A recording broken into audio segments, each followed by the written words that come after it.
بسم الله الرحمن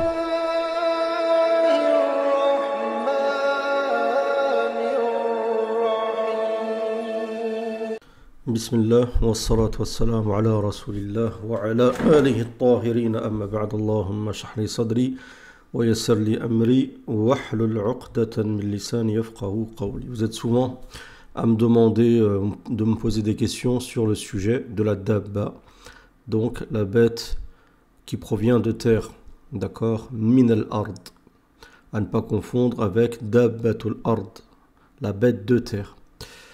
Je voulais aborder le sujet, mais sincèrement, je suis un peu KO, fatigué, peut-être mal dormi ou autre. Je vais quand même traiter le sujet, mais c'est possible que voilà, je ne suis pas vraiment, très vif. Donc, veuillez m'en excuser. Donc, on va traiter le sujet, mais pas vraiment en détail, parce que j'en ai parlé. Moi, j'ai traité ce sujet-là sur Patreon en détail. On va quand même voir le sujet. Mais bien sûr, ça ne sera pas comme similaire à Patreon. Si vous voulez plus de détails sur le sujet, si c'est un sujet qui vous passionne, je vous invite donc à vous rendre sur Patreon et vous pourrez trouver la vidéo correspondante avec la map. Donc, je vous montrerai la map par la suite. Donc, la carte mentale, d'accord? La carte heuristique. Donc, ici, dans mon livre La méthodologie eschatologique, d'accord, je vais vous montrer les hadiths concernant donc la bête, la dabba.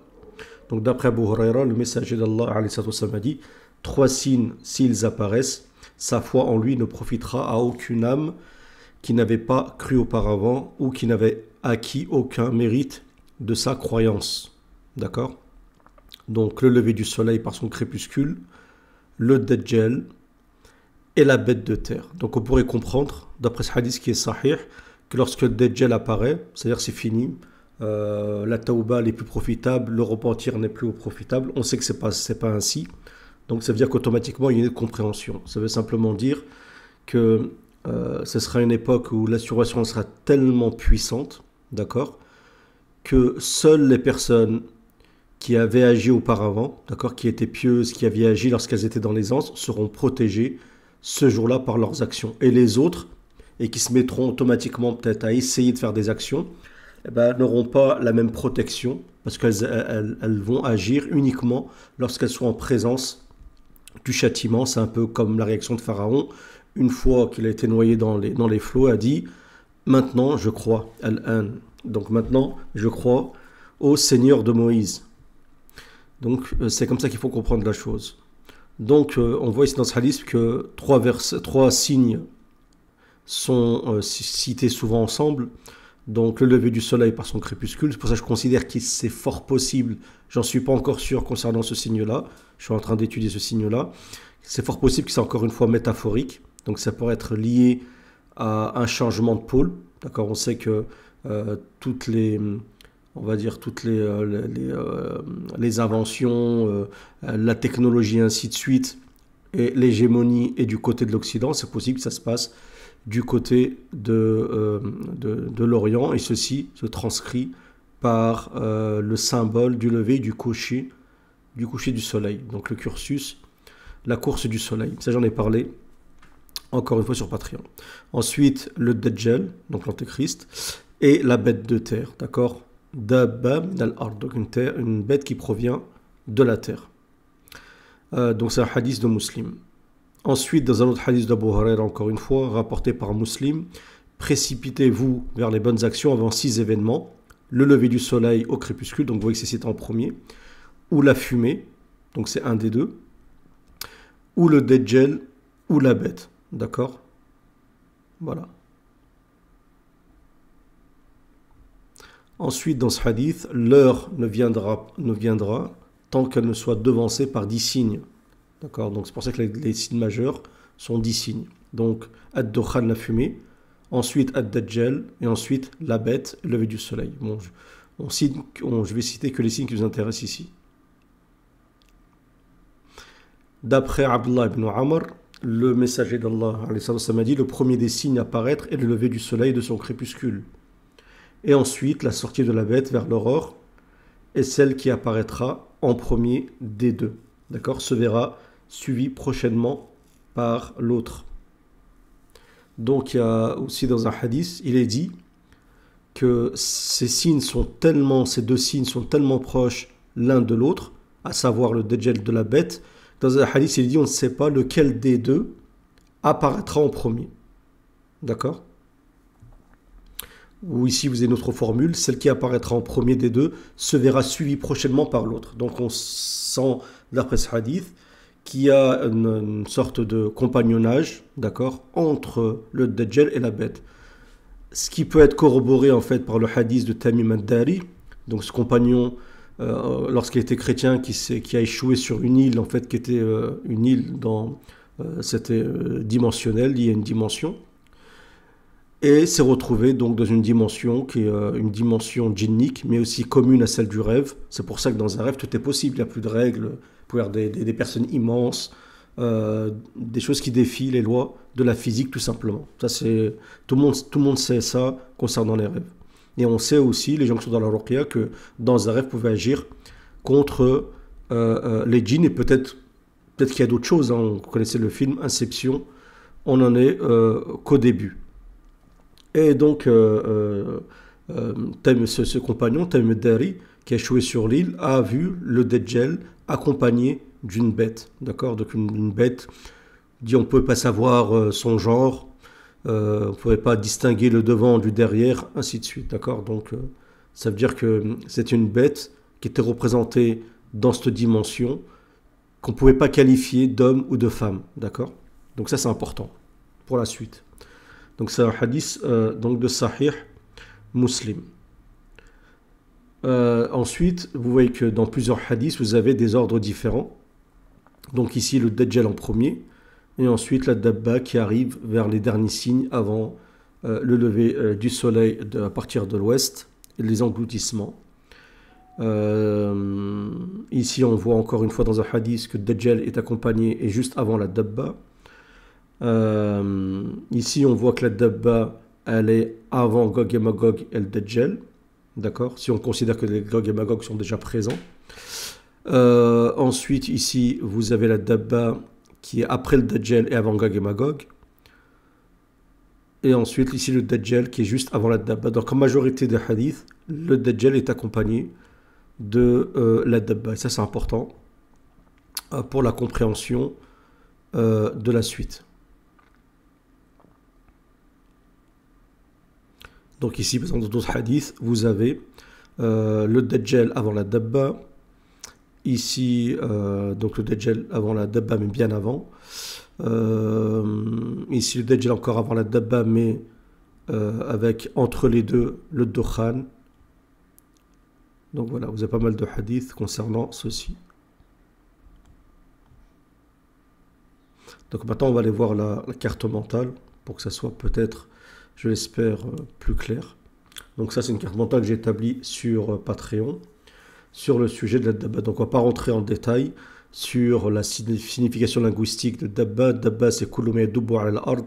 Ça provient de tout ce qui se déplace sur la terre. C'est pour ça qu'Allah Azza wa Jalla, lorsqu'il parle de Dabba, il parle parfois des humains, il parle aussi parfois des animaux. Parce que les humains et les animaux se déplacent tous les deux sur la terre, d'accord, de manière différente, mais ils se déplacent. Donc tout ce qui se déplace sur la terre est qualifié de Dabba.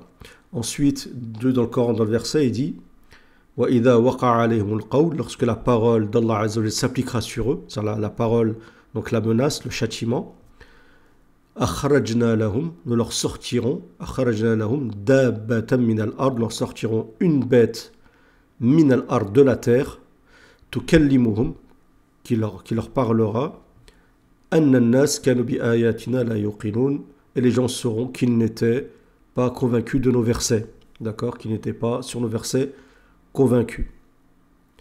Donc la Dabba, elle a plusieurs caractéristiques, donc j'essaie de résumer, autrement la vidéo elle serait très longue.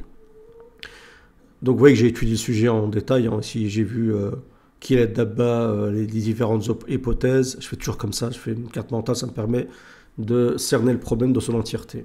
Ensuite les versets sur la Dabba, les paroles des savants sur la Dabba, ainsi de suite. Donc on a parlé du hadith de Tamim ad-Dari tout à l'heure, Et moi, je considère que la dabba, c'est la jassasa, c'est pareil. Pourquoi la jassasa était représentée comme une bête, comme une dabba accompagnée du Dajjal dans l'île? Tout simplement, c'est comme un rêve. C'est dans un rêve, dans un rêve. Le Dajjal, par exemple, dans la dimension où s'est échoué Tamim ad-Dari, le Dajjal était représenté par une personne attachée dans une grotte immense, ainsi de suite, attachée à des chaînes. On sait très bien que dans la réalité, le Dajjal ne sera pas ainsi, même dans la description du hadith du prophète, ne sera pas un homme gigantesque de plusieurs mètres, ainsi de suite. D'accord? C'est un homme qui sera dans la normalité, bien sûr, peut-être avec des caractéristiques qui lui sont spécifiques, mais ça reste un homme normal. Donc la jassasa, la dabba, donc la jassasa déjà, en arabe, ça veut dire espionne. D'accord? Et quand vous comprendrez comment je considère, ce que je considère être la dabba, vous comprendrez que ici ça a tout son sens. Le sens de jassasa a tout son sens, parce que le jassasa c'est l'espionne, celle qui espionne. Donc ça veut dire que vous avez une bête qui accompagne constamment l'antéchrist et qui espionne. D'accord? Et en plus, qu'est-ce qu'elle fait? Ce dabba, elle tamponne les gens, comme c'est marqué dans le hadith. Donc dans les hadiths du prophète, il est dit que cette dabba, elle va tamponner les gens au point où les gens seront distingués selon être croyants ou mécréants. D'accord? Cette dabba, parmi ses caractéristiques, c'est celle qui provient de la terre. D'accord? Donc, pour qu'elle soit considérée comme une dabba, il faut qu'elle provienne de la terre. On sait, par exemple, que les ordinateurs quantiques, d'accord? Après, à un ordinateur quantique, vous pouvez tout à fait le relier à un robot sans aucun problème. On voit très bien qu'aujourd'hui, déjà, ça existe. Hein.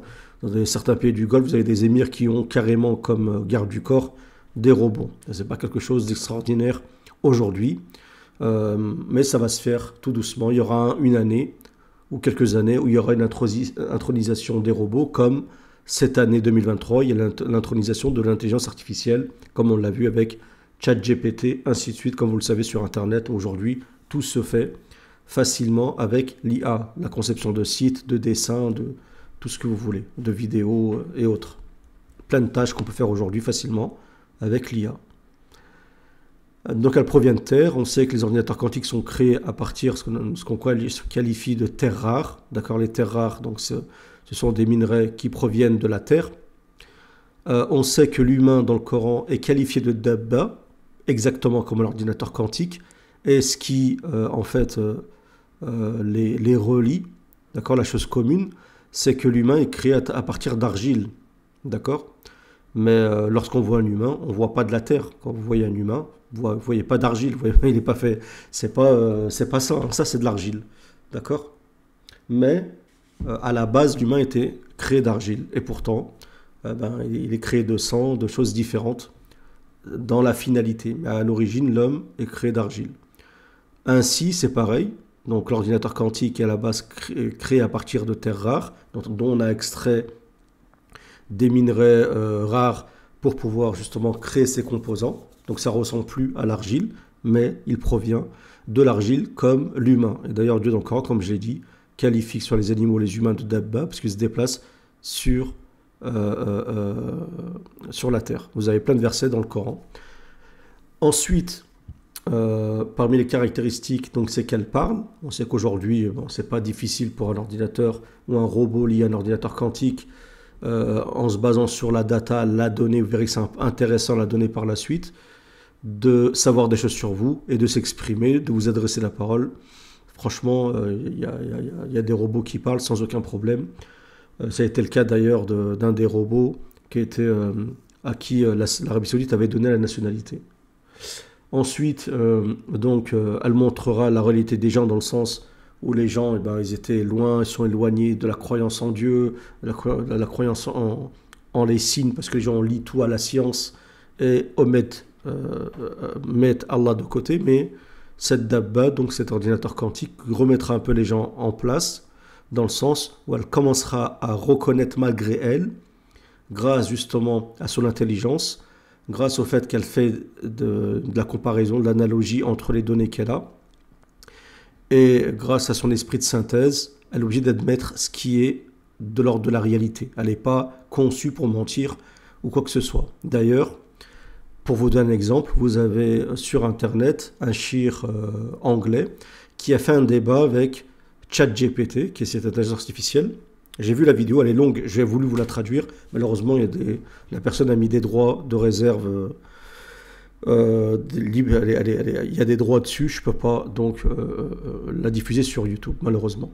Mais la vidéo est intéressante dans le sens où il commence à discuter avec ChatGPT en essayant de lui dire, essaye de créer, à partir des données que je vais te donner, un verset similaire au Coran. Donc il lui donne plein de versets, lui explique comment ça fonctionne, combien il y a de sourates, combien il y a de versets. Et ça dure longtemps, le débat entre lui et ChatGPT.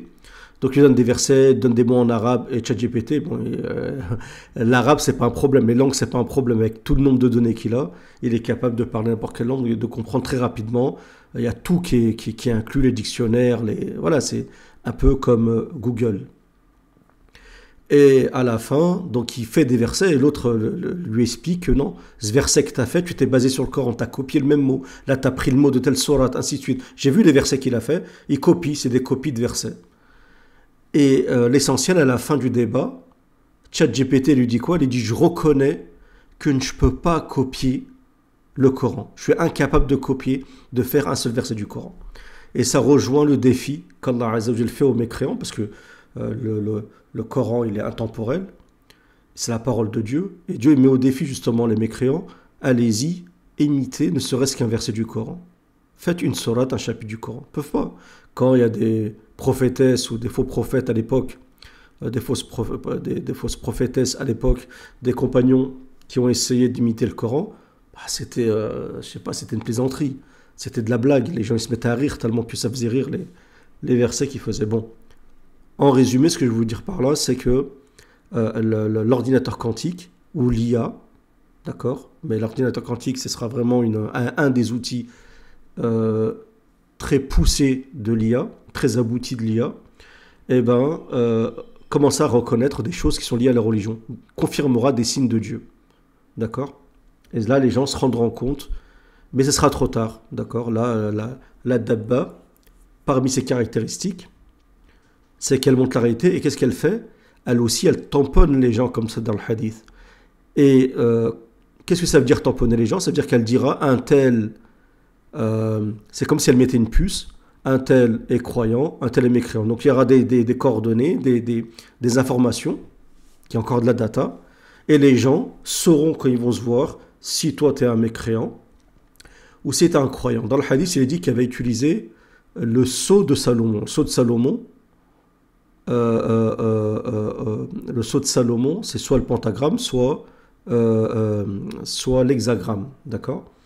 Donc c'est pas impossible qu'il façonne quelque chose en se basant justement sur un système comme ça, basé sur une combinaison à 6 ou à 5 chiffres par exemple, qui pourrait être comparé donc à la bague du prophète Sulayman alayhi salam. Donc on sait aujourd'hui par exemple qu'il y en a plein qui disent que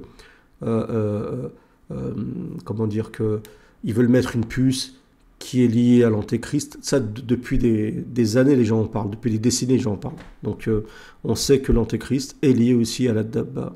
Donc, c'est pas maintenant, ça nous paraît pas si stupide de dire que cette distinction entre musulmans et mécréants peut être liée justement à un système de puces qui fait que elle va soit pucer les gens, d'accord, ou en tout cas mettre un signe distinctif de sorte que les gens, eh ben c'est fini, parce que quand on dit tasimun nas ou al-wasm, à la base c'est comme le nom. Al-ism, à la base en arabe, c'est le wasm. Donc le wasm c'est quoi? C'est la distinction, c'est comme une bête quand vous comment dire, vous mettez une comment vous mettez subhanallah, je dis aujourd'hui je suis pas vraiment vif, comment on appelle ça subhanallah, vous la marquez au fer, vous mettez un numéro pour reconnaître la bête, un exemple. Donc ça permettra la dabba de distinguer les gens entre mécréants et croyants. C'est peut-être pour ça que le hadith dit que quand il y aura la dabba, ce sera trop tard. Donc la dabba aussi, elle récolte l'ordinateur quantique, et bien avant, on va dire déjà, des sociétés qui sont liées à l'IA, ont besoin de données et ne font que récolter les données. Ça, c'est pas quelque chose de... C'est pas n'importe quoi, c'est déjà connu. À travers les réseaux sociaux, les GAFAM, ainsi de suite, on récolte vos données, on a plein de données sur vous, ainsi de suite, d'accord? Donc, même vos états d'âme, à travers vos messages, à travers les j'aime et les j'aime pas. Donc, on arrive déjà à établir un profil numérique vous concernant. Donc, Al-Jassasa porte bien son nom, c'est l'espionne à travers la data, à travers les données, au profit de qui?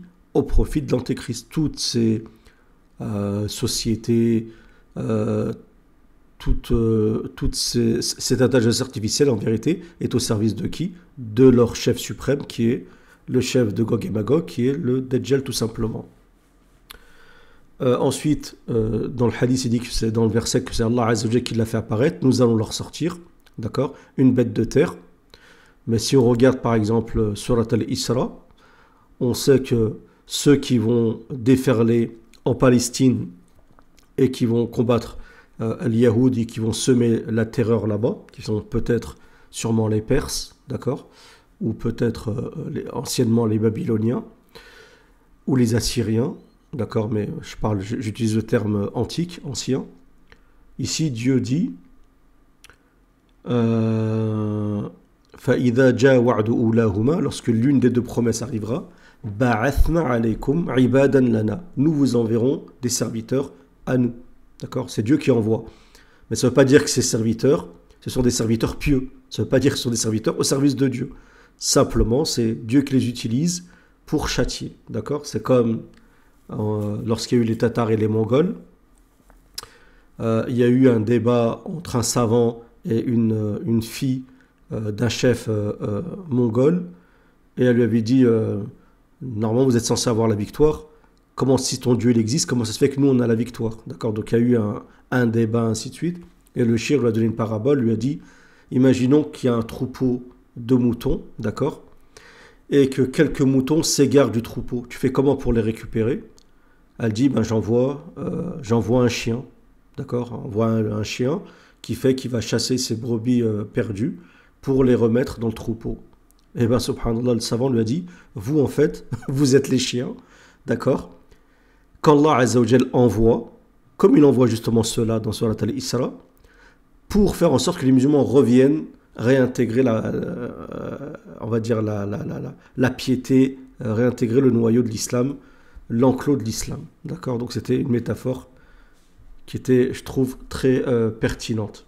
Et on sait aussi que Gog et Magog, qui sont des créatures mauvaises, qui font al-fasad, qui font la corruption sur terre, malgré ça, dans le hadith, le prophète, Dieu dit bien à Isa, j'ai sorti des serviteurs à moi dont tu ne pourras rien faire contre eux.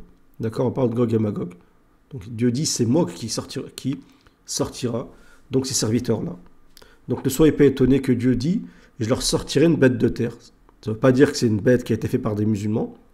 C'est-à-dire simplement que tout ce qui se passe sur terre, en vérité, l'acteur suprême, c'est Allah Azza wa Jalla, c'est Dieu, c'est clair et net. Même si c'est des mécréants qui agissent et qui pensent agir en toute liberté, en fait, c'est Dieu qui agit. En réalité, c'est Dieu qui agit. Donc, quand il dit akhrajna lahum dabbatan min al-ard, il faut faire l'analogie avec ce que je viens de vous citer. Ensuite, bien sûr, ce sera un châtiment. Donc, elle va confirmer les signes, la vérité. Elle marquera les gens, on en a parlé, et elle se déplace aussi. Donc, si on considère qu'un robot est lié, par exemple, à un ordinateur quantique qui est lui peut-être plus fixe, d'accord, quoique un robot quantique, il y a des roulettes, mais imaginons que ça soit fixe. Il suffit de voir d'ailleurs les ordinateurs déjà quantiques qui existent actuellement, qui ne sont pas encore aussi puissants, ne sont pas encore au point, mais c'est en préparation. Vous pouvez aisément avoir un robot qui est lié donc à cet ordinateur quantique et qui agit exactement comme la dabba. Je pense que cette hypothèse, et en plus, je pourrais rajouter que si on regarde en plus ce que veut dire la dabba, la bête, dans les anciens textes, en se basant sur la Bible, notamment les textes de Daniel, on se rend compte que la bête indique une hégémonie. Une hégémonie. Donc l'hégémonie, c'était à un moment les Perses, à un moment c'était les Romains, ensuite c'était les musulmans, et ainsi de suite. Donc on se rend compte que, on sait que la dabba, l'hégémonie, elle change. Et on sait que vers le futur, la future hégémonie sera une hégémonie numérique. Ça va être l'IA qui va diriger le monde. Comme l'a dit Poutine, ceux qui maîtrisent l'IA maîtrisent le monde. D'accord ? Donc, que la dabba devienne à un moment donné soit une bête numérique, en même temps une hégémonie, confirme aussi l'explication biblique du terme dabba. Donc pour moi, penser ainsi, après je peux me tromper, je pense que ça intègre toutes les données qu'on a, tous les hadiths concernant la dabba et qu'on puisse donner une explication viable et logique concernant la dabba. Je pense que c'est plus logique et plus pertinent de dire que la dabba est un conglomérat de plusieurs bêtes qui apparaîtra avec une tête de taureau, avec je sais pas, une queue de serpent ou des pieds de dinosaures, ainsi de suite. Selon les différents hadiths faibles qui ont décrit justement cette dabba ainsi, je pense que Allahu a'lam, que le plus logique serait de dire que la dabba qui accompagnera le Dajjal sera celle qui est l'espionne, qui ramasse de la data pour pouvoir justement ensuite vous tamponner le front. Et en plus, j'ai oublié de dire quelque chose qui est très important en fait. Vraiment important, c'est qu'on a dans l'Apocalypse de Jean une description justement du fait que des personnes seront en quelque sorte pucées ou tamponnées vers la fin des temps, au point où les gens ne pourront pas acheter sans cette marque. On appelle la marque de la bête. Écoutez bien le terme. Des fois, il y a des choses, elles sont devant nous, elles sont simples, mais on va chercher je ne sais pas où. Écoutez bien, je répète, la marque de la bête. La marque de la bête. Donc, la marque de la dabba en arabe, la bête c'est la dabba. Donc on retrouve ici, avec l'Apocalypse de Jean, l'explication du hadith du prophète. Donc je pense que, pour moi c'est ça, wallahu alam. Bien sûr, j'en suis pas sûr à 100%, c'est qu'une hypothèse. Alors je n'étais pas le seul à dire ça, il n'y en a pas beaucoup qui ont avancé cette hypothèse. Mais après par la suite, moi j'ai travaillé un peu plus le sujet, mais je pense que ça va être ça, wallahu alam. Donc on peut évaluer la sortie lorsque sortira l'Antéchrist, un peu avant ou peut-être après, il y aura justement l'apparition de cet ordinateur quantique qui sera peut-être le fruit d'une production chinoise, en tout cas émanant du pôle où sortira l'Antéchrist, qui est le pôle russo-chiite. Je dis plus eurasiste, parce que quelqu'un m'a fait la remarque il n'y a pas longtemps, et c'est vrai dans les commentaires en me disant ah, aujourd'hui l'Europe et l'Asie, c'est pas trop ça, mais on va dire russo-chiite, d'accord. Wallahu a'lam, et il n'y a que Dieu qui sait. Et c'est sûr que j'ai oublié des choses, je sais que j'ai oublié beaucoup de choses, parce que bon, j'ai vulgarisé. Mais si vous voulez, j'ai fait plusieurs vidéos sur Patreon, plus en détail, pour venir sur Patreon, et regarder la vidéo tranquillement et avoir accès à cette map. Donc je vous remercie pour votre écoute, en espérant que cette vidéo vous a plu. Si c'est le cas, faites-le moi savoir. Et n'hésitez pas à réagir dans les commentaires. Dites-moi si vous êtes d'accord ou pas, et pourquoi. Et si oui, pourquoi. Si c'est non, pourquoi, ainsi de suite. Et si vous avez des informations complémentaires qui vont dans mon sens ou pas, n'hésitez pas à les citer. Je vous remercie pour votre écoute. Salam à tous, Nizou. Et n'oubliez pas surtout de mettre un j'aime.